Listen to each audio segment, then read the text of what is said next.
Hello and welcome to Eternal Durdles. I'm your host, Zach Clark, and with me as always, Phil Bleckman. Phil, how's it going, man?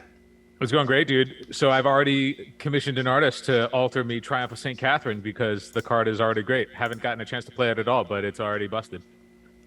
Amazing. Amazing. Confident it's busted, boys. Confident it's busted. Yeah, I'm looking forward to seeing some lists. We got a lot of positive feedback from the last video, so I think that it'll be interesting to see. People. I think you've made people aware of this card, so I expect to see a lot going on with it in the future. Yeah, I think that. So I know. Let's talk about the Legacy Pit today. I was at the Legacy Pit, and the event was pretty well run. It's the first time that MTG Melee didn't just outright crash and cause an X-hour delay Yeah. to the event. So that was a first, and so I was happy about that.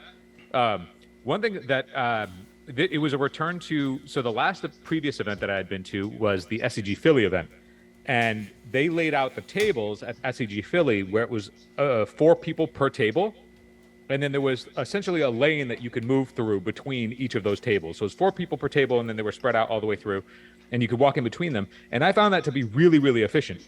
Mm-hmm. And I was hoping that would be just like that type of layout would just be adopted across all events. Legacy Pit's layout was back to almost like GPs of old, where it's just like very long tables all the way down. So if you want to go through, you have to go through like middle sections and then like along the long paths. So I felt like there was a opportunity for more efficiency in getting to your seat, but all in all, like I thought the event was really well run. Otherwise, I know that there was like some talk about the prize structure and whatever, but everybody was guaranteed the amount of money that they were promised to get if they reached like the point where they broke even. So we can touch on it. I don't think it's as big of a deal as it was made out to be. Yeah. The whole idea was, my understanding is that the event was expected to cap at 600, but it only got a little bit over 300. Okay. Of course.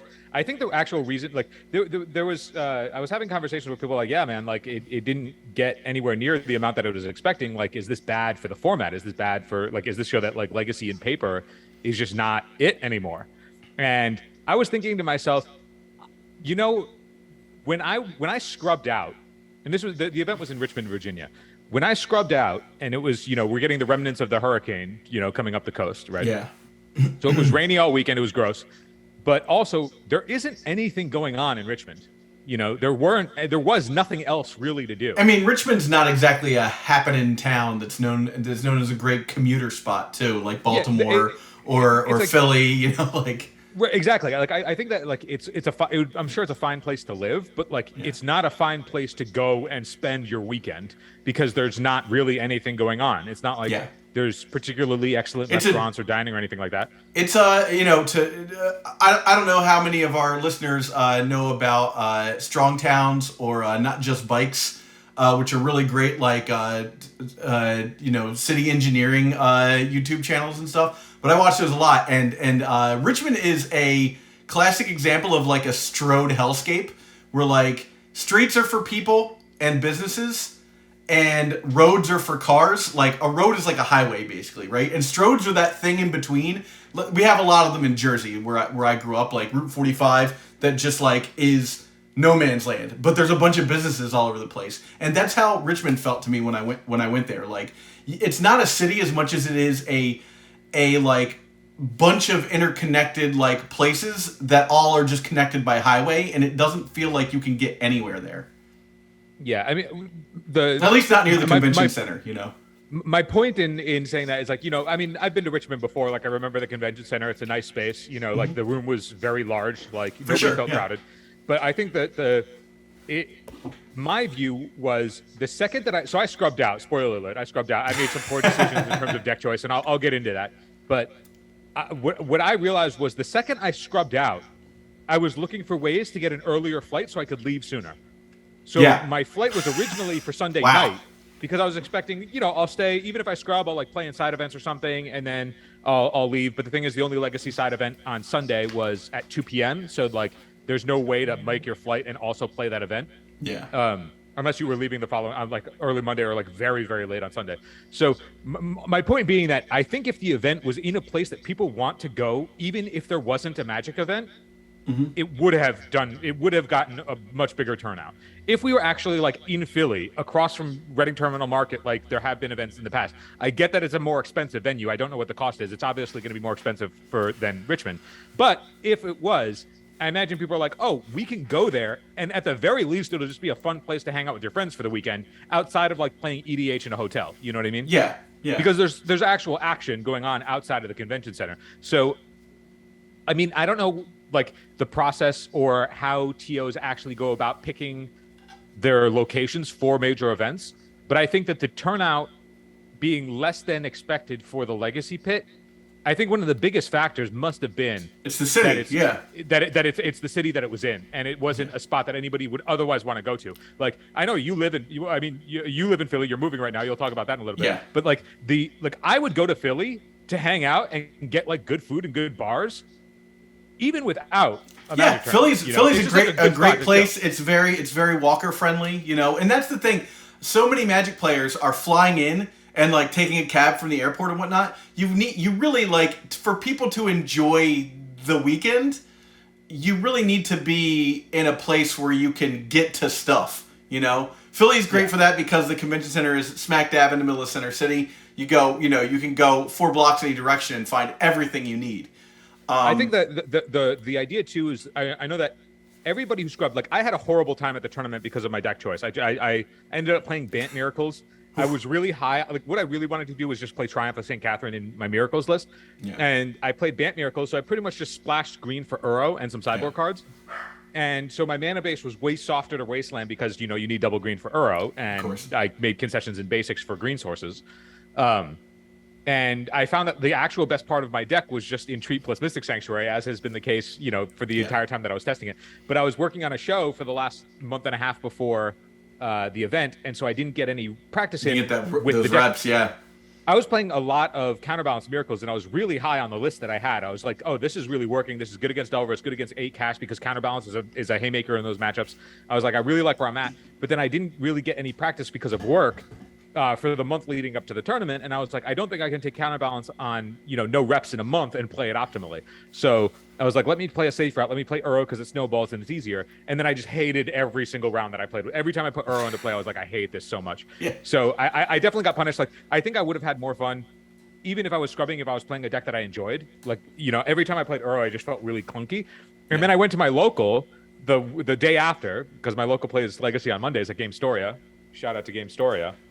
And I played, a very clean Miracles list that was like much lower to the ground. It played all 4 Portent, 4 Predict, and it was way smoother, and I like enjoyed it way more. And I was like, this is what I should have played even on no reps at the event, because I at least would have enjoyed the games more so than Uro. But anyway, that is a testament to, even if you're unpracticed going into a major event, play what you enjoy. Like, if you're like assuming that your deck is like competitively viable, play what you enjoy, because at the very least, if you're traveling for an event, you don't want to be miserable, doing something that you care about. Well, I think to piggyback off that, also we see so few Legacy events that playing like the best deck as a grinder, like that's not why you're playing Legacy to begin with anyhow. Yeah. Like no one's going to the Pro Tour off of Legacy anymore. But playing like a deck that you like to play for that entire event is way, it's just gonna feel so much better than being like, well, I switched into like what I thought would be the top tier deck and I just played the same 5, the same matchups all day long, and it felt like, I don't know, like Blue Red Delver is a fine deck to play for an entire day, and it's probably it's not a lot of like brain drain to play either. But man, like I don't want to play that for like 8 rounds. Like no, thank you.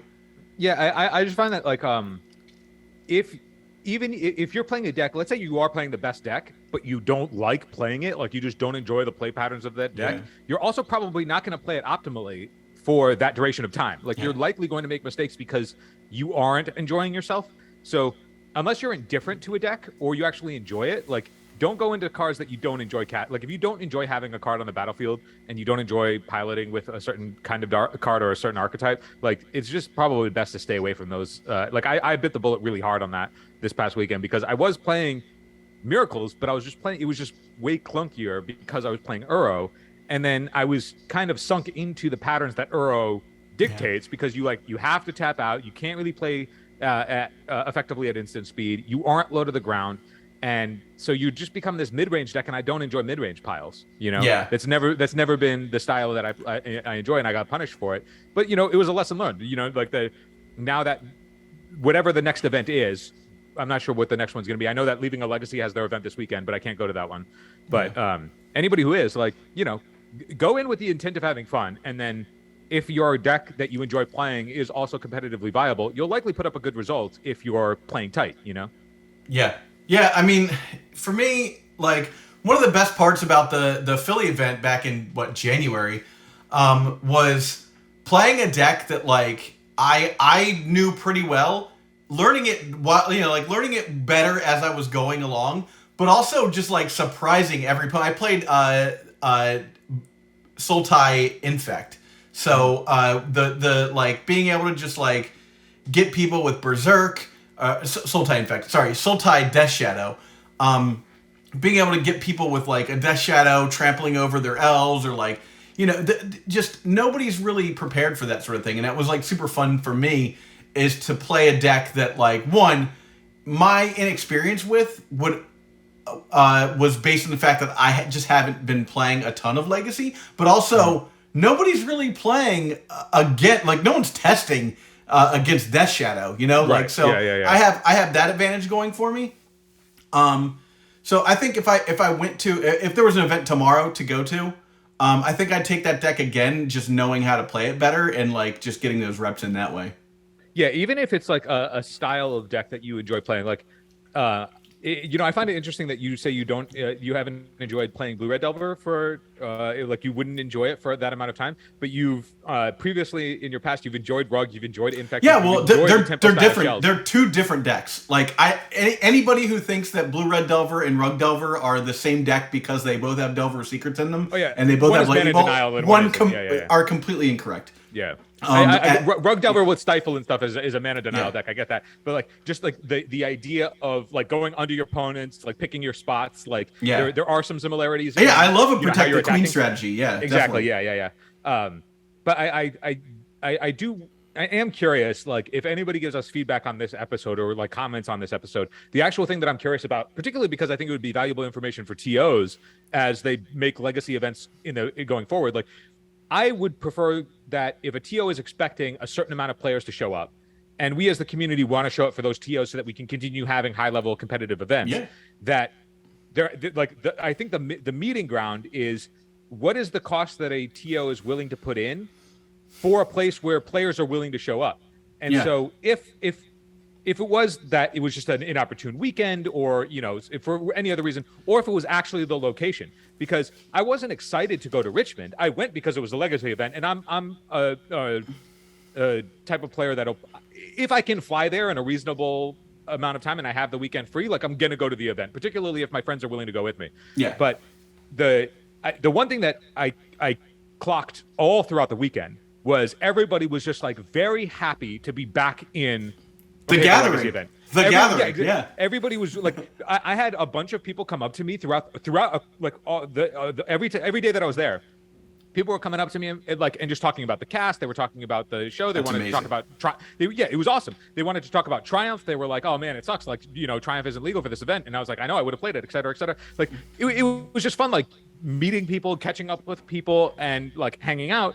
And I was like, man, when we were looking for places to go and have a couple of beers afterwards, it was literally one place. Yeah. And don't get me wrong, that place was good, but we kind of stumbled upon it. It's not it just happened to be around in one of the few places that were open. But I was like, if we were in a place where you could actually just go and hang out with people for just even if you're not looking to play in a major event, that you could still go and hang out and play side events or whatever, that might also be valuable for a TO to be okay, it's going to cost us X more dollars to be in a better quote unquote location, but we'll get more people. That trade-off might be worth it. If the investment is higher and it's a bigger risk, but then there's also just a better reassurance that more players are actually going to show up, that it would be, and it's worthwhile trade-off. It's if you make for layman's sake, it's like if you spend 50K on an event, but you make 100K versus if you spend 70K but make 150K, it's like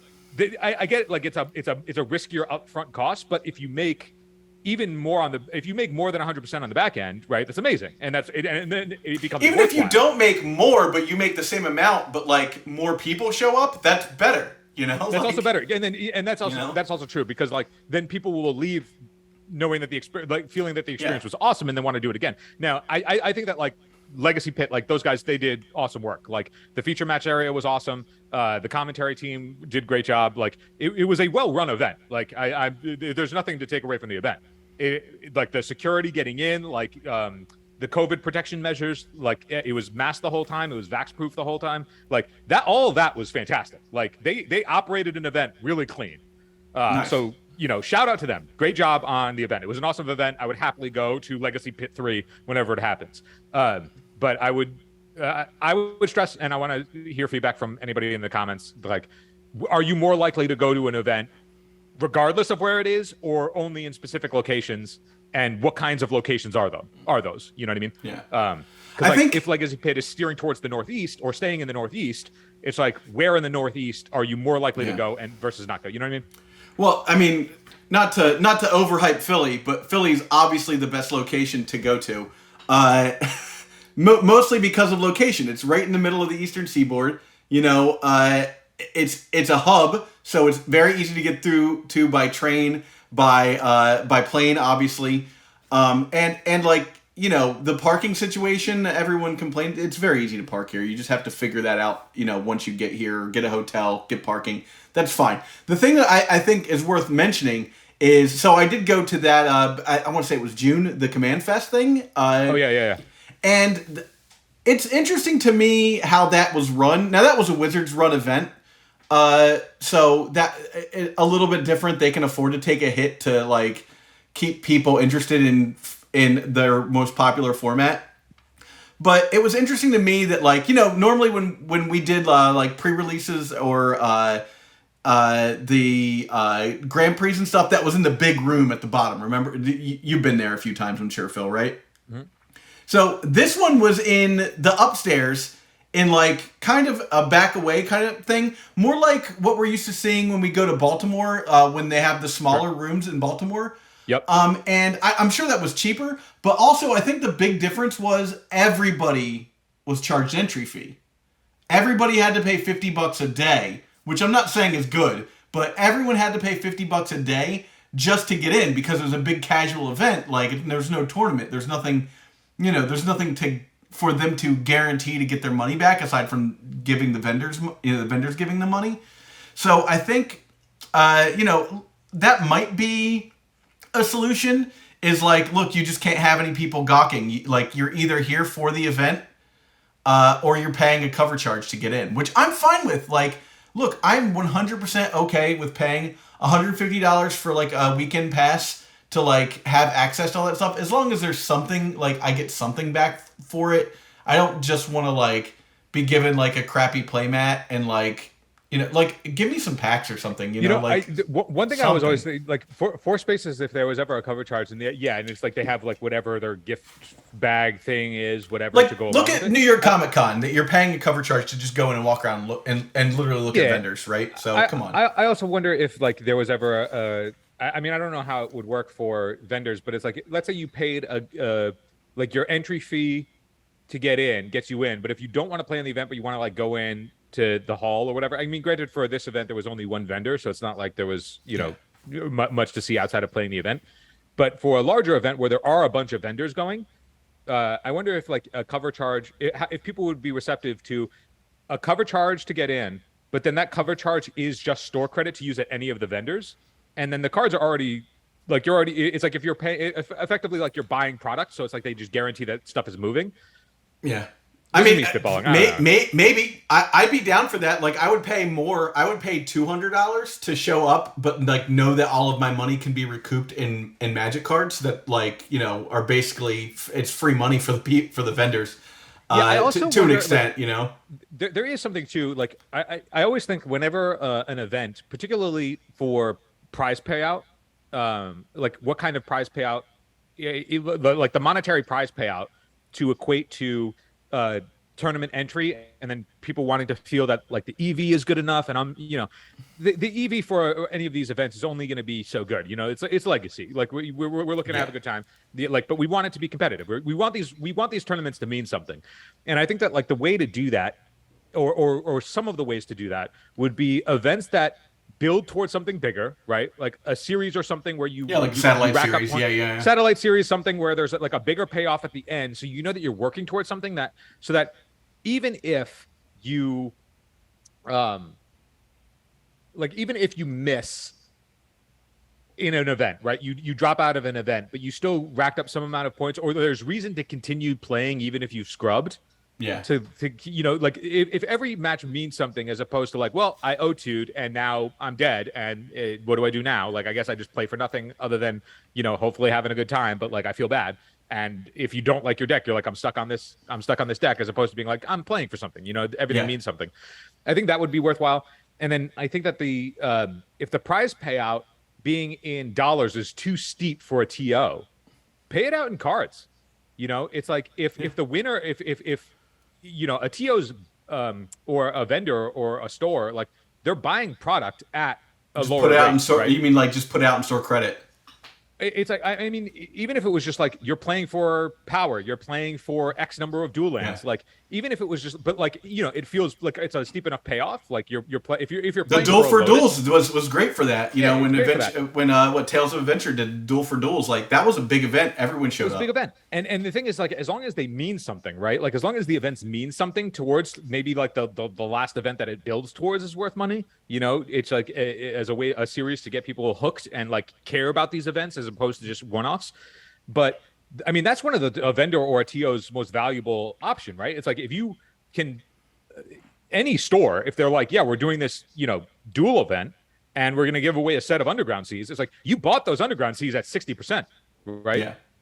You can still or less because prices continue to increase. You can value them at 100. If you put them as a prize pool, you can be like, yeah, each Underground Sea is $800, even though you bought them at $550. Yeah. So it's like you get to just like make up that leverage. I would still play in those types of events, right? Like it's still value. You can flip those cards for whatever expected value you're going to get, or you can hang on to them because they continue to go up. As rather than being like we have to like turn over as much money as we take in into prize, and then everything that we make on top of that is like we have to take a rake. And then if players get upset that you have to take a rake because you need to survive, of course, it's like I don't know. It's like there's clearly areas that legacy events can improve so that everybody is happy with them, particularly because I mean in Legacy Pit's case, like the events are good, and it's like the events should be praised for being really well run events, not for mishaps where people disagree with how the tournament structures are run. You know what I mean? Yeah, it's rare, Phil, because I'm going to make a point here. And I want to preface this by saying it's very rare that I am on the side of the not the consumer, the consumee. I don't know, the vendor, as it were. It's very rare that I'm on the side of the TO or the vendor. But I think we need to educate Magic players that these things will not continue to happen if you're not willing to pay for the convenience of having them happen, right? Like I said, look at New York Comic Con is a perfect example. It's like what, $50 to $100 a day to just be in that room, And there's some other stuff that happens there. You got panels and stuff like that. That's wonderful. And they did that for Command Fest, where they had like Gavin Verhey there, and they had him like answering questions and stuff, which is wonderful.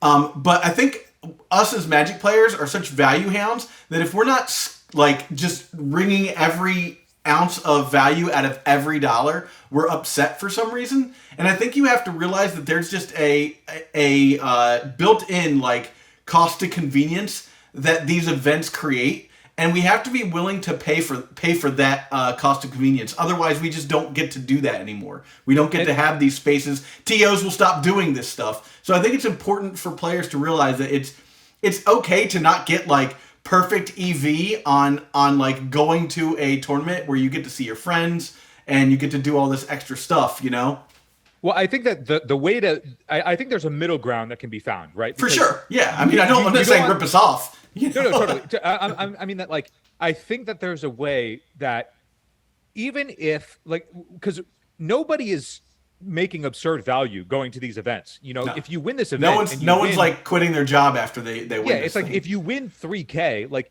3K is a lot of money. Like I would happy if 3 or 4K just like got dropped into my account, but it's not life altering money, right? No. It's like, I mean, don't get me wrong. It's a lot of money and you can do a lot of things with 4K, but that, like you said, you're not quitting your job if 4K suddenly gets dropped into your account, right? Yeah. Particularly because, you know, with taxes, it's not even that much.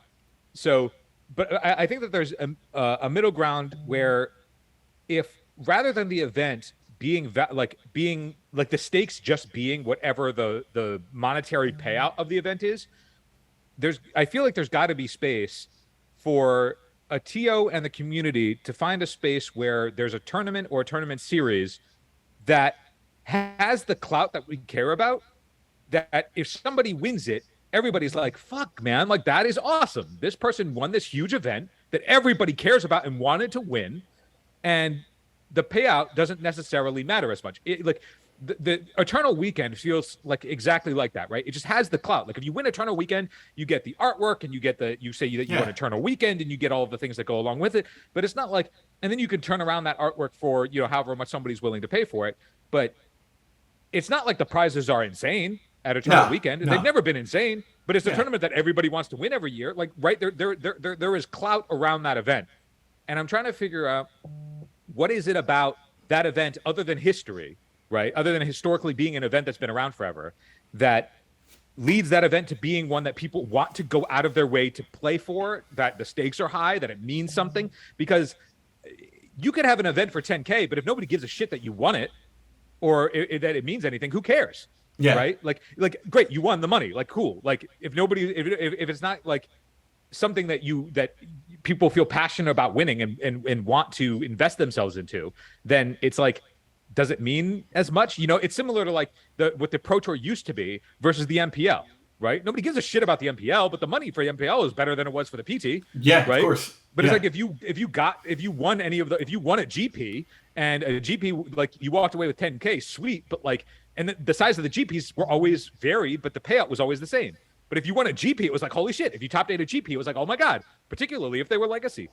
And I feel like I don't know the way to do that necessarily, but I feel like that is the ticket to making a post GP era legacy circuit work. It's a circuit that we have to care about it in a way that isn't tied to the prize payout. Yeah. So whether that's a series that builds up to a major event that matters, you know, and it's like Legacy Pit sort of dabbled with that, right? Like they made it a championship belt that as their title. Yeah. That title is the only one. I didn't know this until the weekend, but like the champion from the previous year, they ask for the title back. Oh. And so if you want it, you have to defend That's it. Great. That's great. Yeah, that's but like, pretty cool. Something like the thing is that I don't know if anybody I learned that this weekend, but I played in both Legacy Pits, but I didn't know that it was the same belt. I didn't know that it was the Stanley Cup. That's pretty cool. Yeah. Where it's like there's only one, and if you play for it, you have it until you lose it. You know, but then how cool would that like if it's something like that, like if that was the endowed object, right? If there was something that came along with that, like if you got a set of dual lands and then also the belt, and then you were trying to hang on to the belt, and then everybody just wanted to be the champion, and then you were showcased somewhere as the champion, you know, for that title, you know, however, like, I don't know the way to do it, but if whatever that solution is or solutions are, I think that's the way that you're going to have an invested legacy scene where people who went to one legacy pit are going to want to go to the next one. Or if they couldn't make one, they're really excited about going to the next one, whenever it may be. Yeah. Because now there's more to play for than just 4K. You know? Yeah, I think that's a smart. I think that is at least a viable option. And I think that like the part of it for like why Eternal Weekend was always an exciting event to go to was there was more going on than just the tournament. Like there were a bunch of different vendors, but you knew there was going to be like all of the old school cards that you could imagine. You know, there's going to be power that's altered. You know, there's going to be like Eternal Weekend once had Klug just altering there for the day, you know, like there's like you were talking about, there's more Comic-Con-esque things going on at the event other than just the tournament that make it feel like it's a little bit more of a spectacle, even though the main event is still the Legacy main event. Yeah. And that main event means something because it's in this place and it's doing this thing. Like that's where I think like the community should give feedback on that, not that they're disappointed with like the prize structure or what the EV on a tournament was. It's like if we want these kinds of tournaments to continue and we want them to matter, then what is a way that the community would feel as though they have the clout that makes them matter, that makes people want to go to them, even though you know that the EV is not good. The EV has never been good for Legacy. No. It's not. Unfortunately not. And it's not going to be until WotC decides to like actually back it in some way. No TO is actually large enough to support it in a way that it would make actually good EV. Yeah. It just that currently is not the world we live in. So what is the way to do it in the world we do live in? And it's got to be, at least in my view, it's got to be that the clout in the community has to matter. Like if you are the champion of this thing, it matters. Yeah. Well, I mean, I think that's a good place to stop as far as that point's concerned. So current events. I just moved. I literally just got into my new place earlier this week. I guess we're recording on the 6th. I got in on the 1st. So obviously behind me, still trying to figure out my setup. I'll give you a quick tour of the office here, because I can do that. Woo! We got the whole thing. We got the library card case over there set up. That's pretty cool. But yeah, I don't have the exact setup yet for everything, so I wanted to just call attention that we're trying to make it look better. But it's gonna be an episode or two. Speaking of moving, our former and legendary co-host Nate is also moving. Yes, and he was going to join us on a cast because he wanted to talk about the WotC reprints of Power. Which, assumably next week we're gonna do that. Don't worry, baby birds. We'll feed you. But Nate is gonna return for that one because obviously we need Nate on the pod for that one. So yeah, we need an unhinged we will get into that. We need an unhinged rant. It's been a minute. We definitely need Nate to be here with us for that one. So yep. that is incoming. So you can get that. And then when you actually do acquire all of your power and your proxies and the decks you want to put them in, Zach, where can people share? You should definitely go to MoxField at MoxField.com. Oh, wow. And you can find all of our deck lists below in the doobly doo there. MoxField is this really great deck building website that you can use to build your decks, to search for cards. You can start to create your own collection on there. It's visually one of the best deck building websites, the best deck building website in my opinion.